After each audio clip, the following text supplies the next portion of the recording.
The Galactic Council sent their ultimatum to the Terran Empire with arrogance born of centuries of unchecked dominance. Their terms were clear: surrender half of Earth's colonies, dismantle the majority of their military fleet, and submit to oversight by council-appointed governors. To the Council, this was a generous offer. After all, they had dealt with hundreds of rebellious species over the millennia, and they had always broken the will of those who dared to challenge them. Ambassador Vornath, a tall, imposing figure from the HFY species, stood before the assembly of Terran officials in a holographic transmission. His cold, disdainful eyes scanned the humans as though they were little more than insects. "This is the final warning from the Galactic Council," Vornath stated, his voice resonating with the arrogance typical of his kind. "You will comply with our demands, or we will bring the full might of the Council upon your pathetic empire." General Arya Carson sat quietly, her hands folded in front of her on the polished table in the Terran assembly chamber. She listened without flinching as Vornath droned on about the superiority of the Council, the crushing defeats awaiting the Terran Empire should they resist, and the futility of human defiance. Behind her stood a holographic representation of the Terran military fleet, a stark contrast to the Council's condescension. When Vornath finished speaking, silence filled the chamber. The other human leaders, representatives of Earth's colonies and the governing body, looked to General Carson for a response. She had been appointed as the military's chief representative, in this matter for a reason. Cool-headed, calculated, and fiercely protective of humanity's future, she was not one to be intimidated by the posturing of alien bureaucrats. "Ambassador Vornath," Carson began, her voice calm but carrying the weight of authority, "we understand your position. However, you failed to grasp one crucial fact. Humanity has fought for its place in the galaxy, and we will not be bullied into submission by threats from a council that knows nothing of our resolve." Vornath's nostrils flared, a sign of barely concealed rage. "General, you are gravely mistaken if you think your kind can stand against the collective forces of the Galactic Council. We have crushed far greater civilizations than yours." Carson's lips curved into a slight smile. "Perhaps you have. But you've never faced us." With a wave of her hand, the transmission was cut, leaving the room in a brief moment of tense silence. The assembled leaders erupted in murmurs, some concerned, others emboldened by Carson's words. She knew what was coming: war. The Council had been tightening its grip on the galaxy for centuries, and humanity had always known this day would come. The only question now was how they would fight it. Carson rose to address the room. "The Galactic Council will not allow us to live freely. Their demands are nothing more than the first step toward complete subjugation. But we are not without options." She activated the holographic display behind her, which zoomed in on several strategic points across Terran space. "Our fleet may not match theirs in size, but our technology, tactics, and most importantly, our people will make this a fight they will regret starting. We've prepared for this. We know their weaknesses, and we know how to exploit them." The Terran leadership, a mix of military officers, scientists, and politicians, listened intently. Carson laid out the initial strategy: hit-and-run tactics, disrupting supply lines, and the use of newly developed stealth technologies that the Council had no knowledge of. The human fleet had been designed not to fight a war of attrition but to survive and strike back unpredictably. "We will not win by brute force," Carson continued, "but by precision and persistence. We will not play by their rules. This war will be fought on our terms." There was a collective murmur of agreement. While some leaders had been hesitant at first, Carson's plan resonated.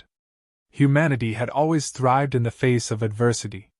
The Terran Empire was young by galactic standards, but in that youth was innovation, adaptability, and a willingness to fight for survival. As the meeting concluded, Carson moved swiftly to the military command center, where the final preparations were being made.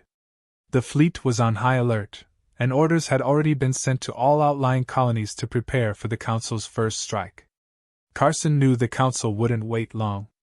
They'd seen human defiance as a mere obstacle to crush, and they would soon make their move to try and prove it. Within hours, the first wave of Council ships appeared on the edge of human space. Reports flooded in from the outer colonies. Massive fleets, larger than anything humanity had ever faced, were converging on key strategic locations. The Council's confidence was palpable. They believed they could overwhelm the Terran Empire with sheer numbers and superior technology. But Carson had anticipated this. The human forces were not where the Council expected them to be. Instead of defending in predictable locations, Terran ships had taken up stealth positions, waiting for the right moment to strike. The Council had no idea what was coming. As the alien fleets moved in on what they assumed were undefended human colonies, they were met with silence. No resistance, no defense. Their commanders, arrogant and sure of their impending victory, began landing ground forces, only to be met by fierce, hidden resistance. Guerrilla warfare, traps, and ambushes by human forces decimated their troops, leaving the Council's commanders in disarray. In space, the Council's fleets found themselves similarly disoriented. Human ships emerged from the shadows, striking at key ships in the Council's formation before retreating into stealth mode. The Council's admirals, used to conventional warfare, were left scrambling, unable to predict the erratic and devastating attacks from the Terran forces. The first day of battle was a shocking defeat for the Galactic Council. Despite their overwhelming numbers and superior firepower, they had been outmaneuvered at every turn. Carson watched the reports come in with satisfaction, but she knew this was only the beginning. The Council would regroup, and they would come again, likely in greater force. But now, they had seen what humanity was capable of. The days of underestimating the Terran Empire were over. The real war had just begun, and humanity, against all odds, had made its stand. The Galactic Council's offensive arrived in full force, just as General Carson had predicted. Their fleet was immense, a sprawling armada of ships designed to overwhelm any resistance through sheer numbers and firepower. Each vessel was a marvel of alien engineering, carrying weapons humanity had only begun to understand. To the Council, this would be a swift and decisive campaign. They had seen nothing in humanity's brief time among the stars to suggest otherwise. The first assault targeted the Terran colonies on the Outer Rim, planets that were rich in resources but lightly defended, at least on the surface. Council commanders had expected to find hastily constructed fortifications and perhaps a few token defense forces. What they encountered instead was far more sophisticated.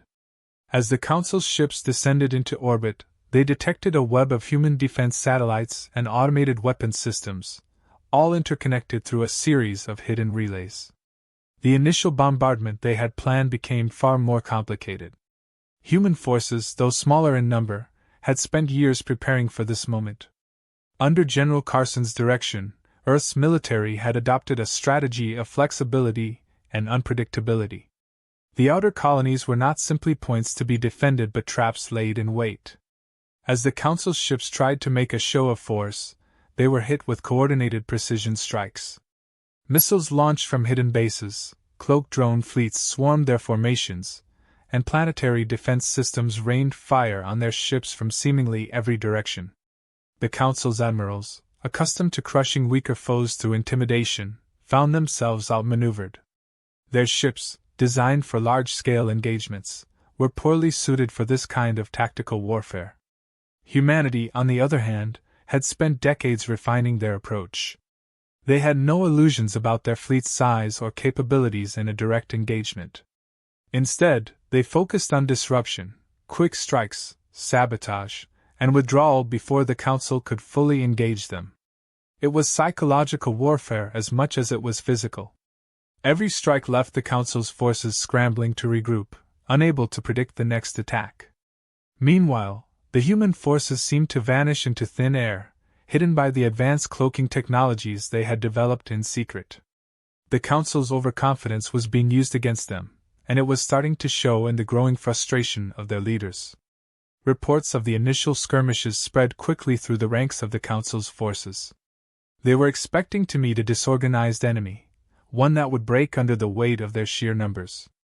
Instead, they faced an opponent who had not only anticipated their moves but had adapted to fight them on multiple fronts.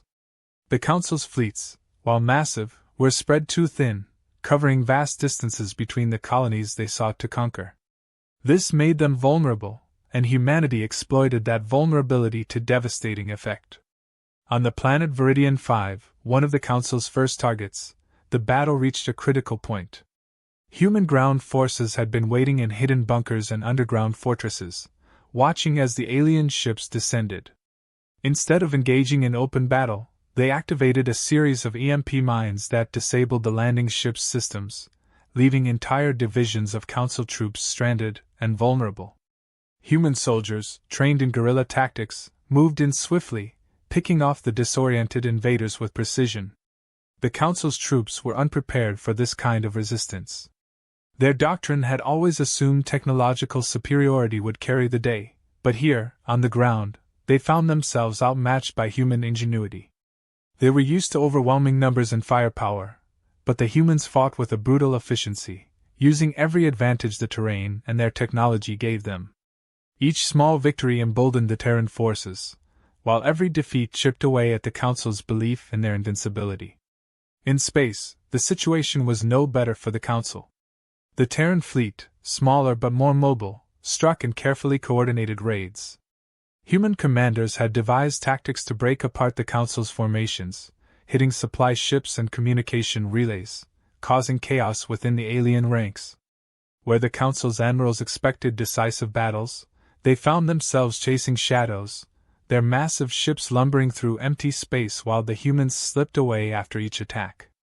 Despite these early successes, the situation was far from certain. The Council's forces, while rattled, were still vast and powerful. For every ship they lost, they could bring in 2 more. General Carson knew this war would not be won in a day. The Council would adapt, and their response would be brutal. Humanity had made its stand, but the real test was still to come. As the Council regrouped, their commanders began to realize they had severely underestimated their human opponents. Arrogance had clouded their judgment. They had seen humanity as a lesser species, one to be controlled and dominated. But now they faced a foe who fought like cornered predators, smart, relentless, and unyielding. Vornath, still reeling from the failure of the initial wave, convened with the other Council leaders. Their frustration was palpable.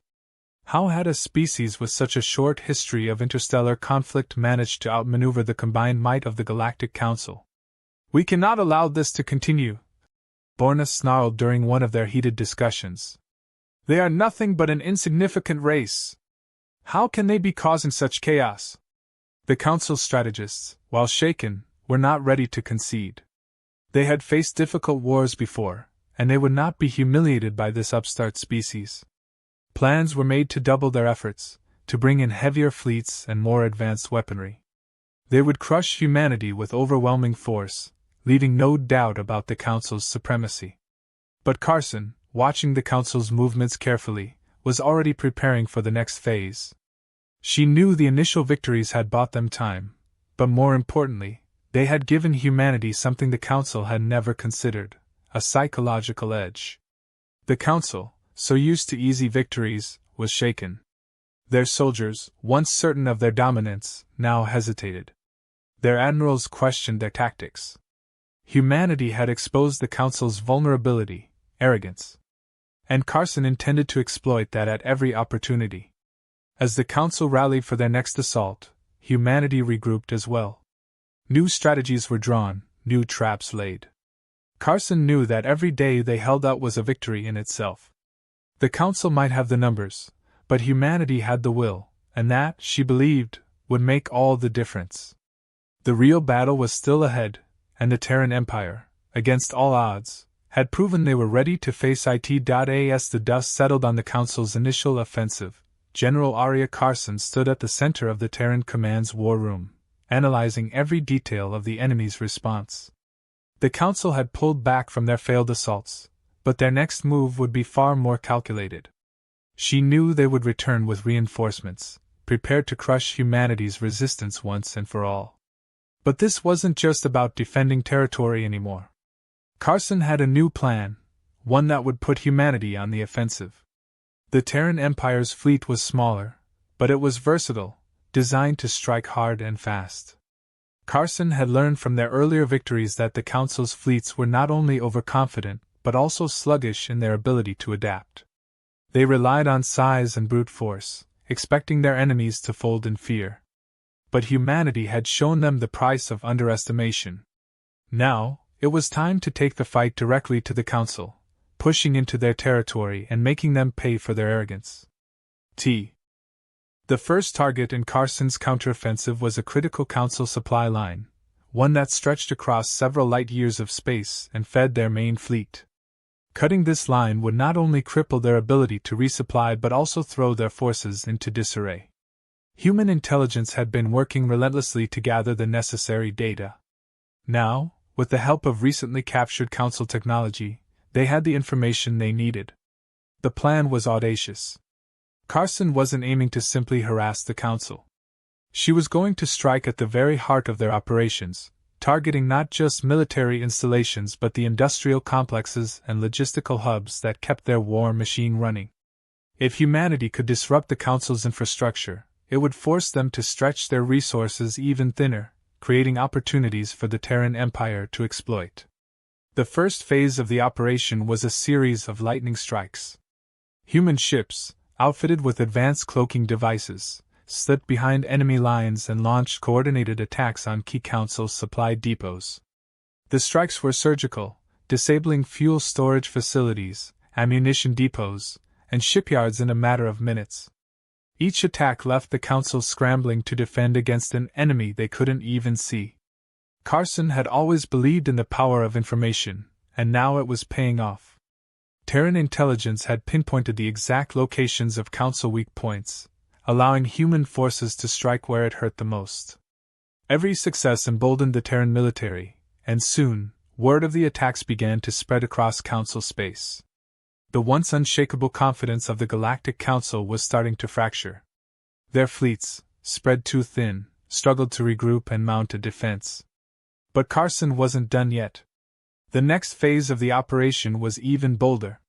She planned to take the fight to one of the Council's core worlds, a planet heavily fortified, assumed to be untouchable. It was here that the Council's high command operated, overseeing the war from the safety of their impregnable defenses. But Carson knew that no fortress was unassailable, not if you knew where to strike. Human forces, now moving with unprecedented speed and coordination, launched a full-scale assault on the Council's outer defenses. The attack took the aliens by complete surprise.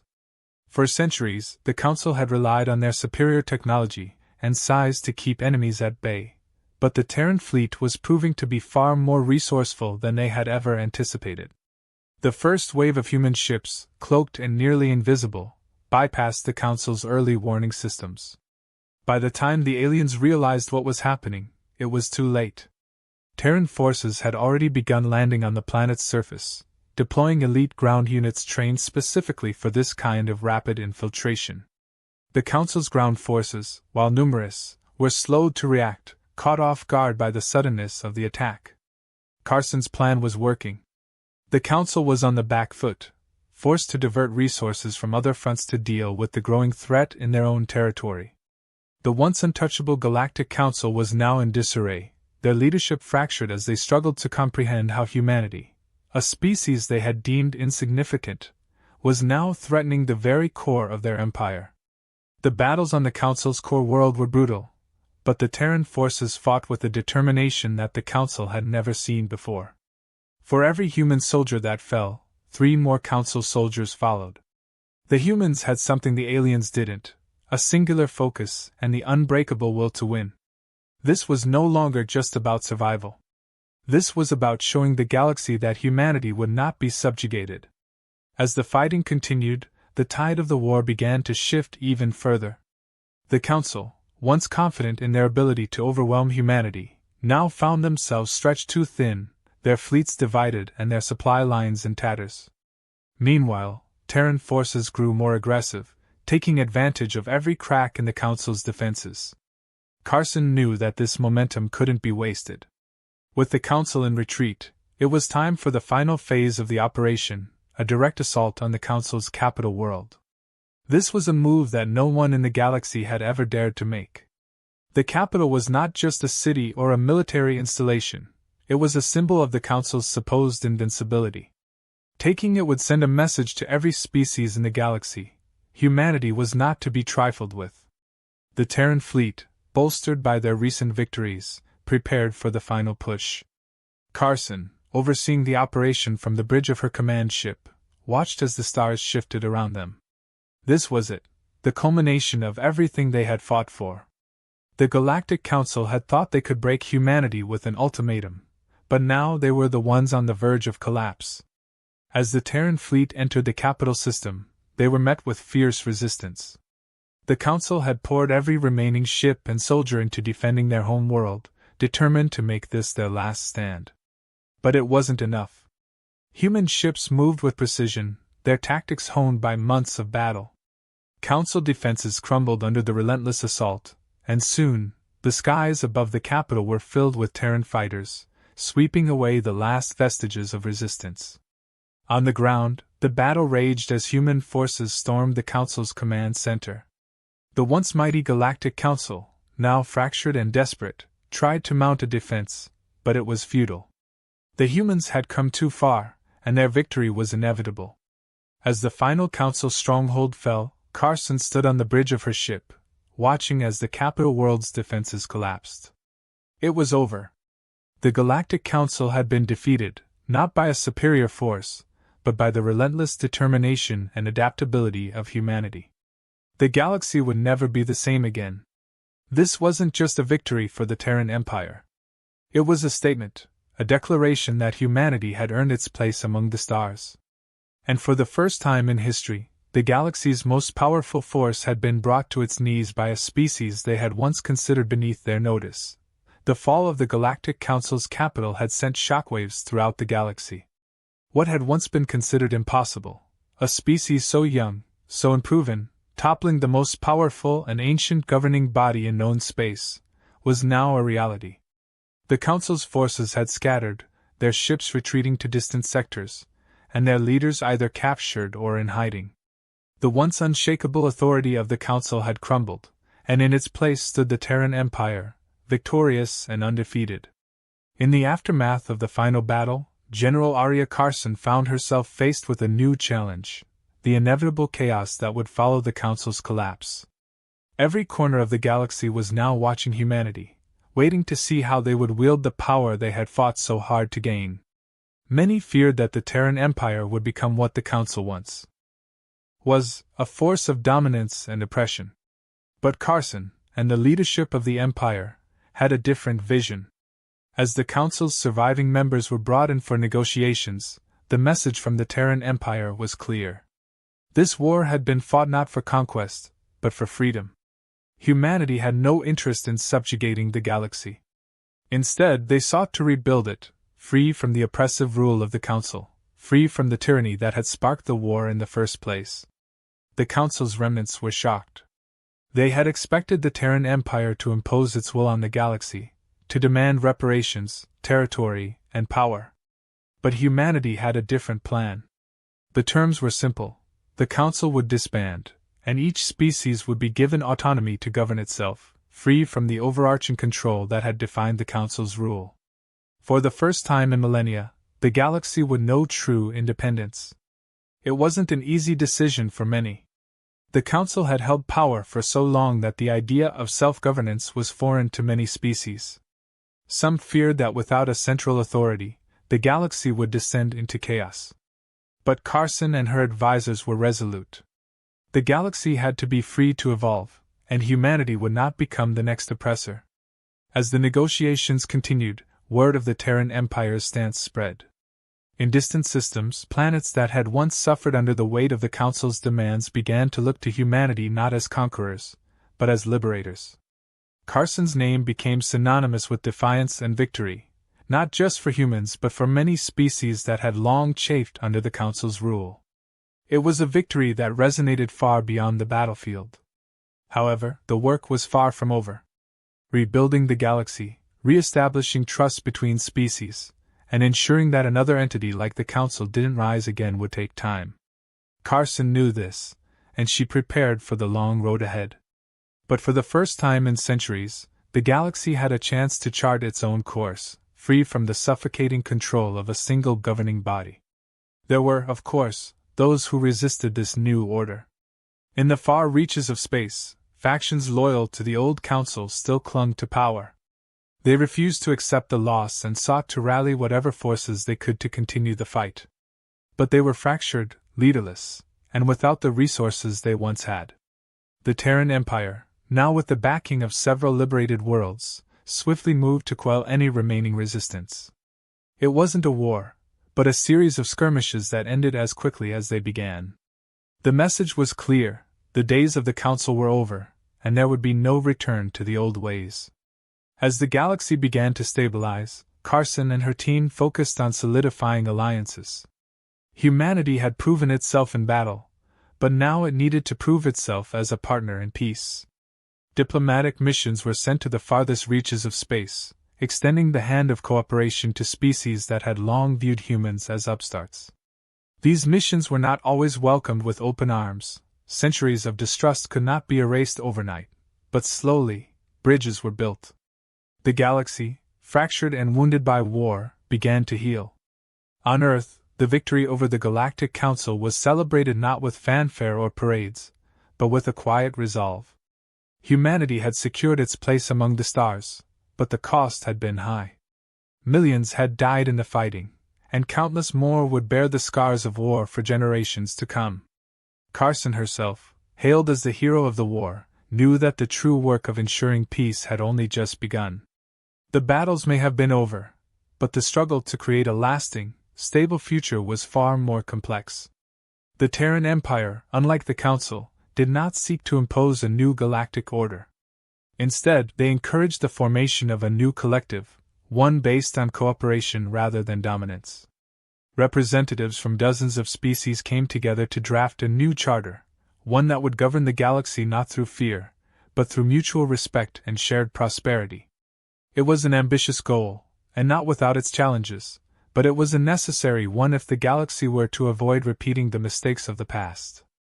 Carson, ever the strategist, remained at the forefront of these efforts.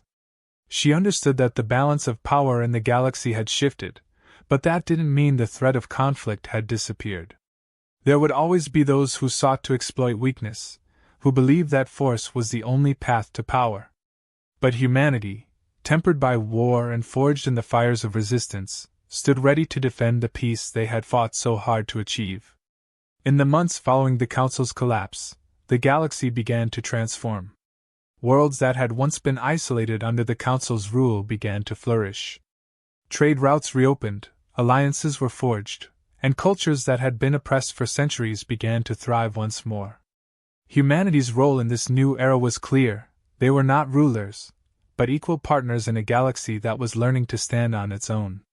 As the new collective took shape, Carson reflected on the journey that had brought them here. The war had been brutal, and the cost had been immense. But in the end, humanity had not only survived, they had changed the course of galactic history. The Council had fallen, but more importantly, the idea that any one species could control the destiny of the galaxy had fallen with it. For the first time in generations, the stars belonged to everyone. And humanity, once seen as an insignificant upstart, had played the decisive role in ensuring that freedom. Carson stood at the helm of her ship, looking out at the vast expanse of space. The war was over, but the future was just beginning. And this time, it was a future they would all build together.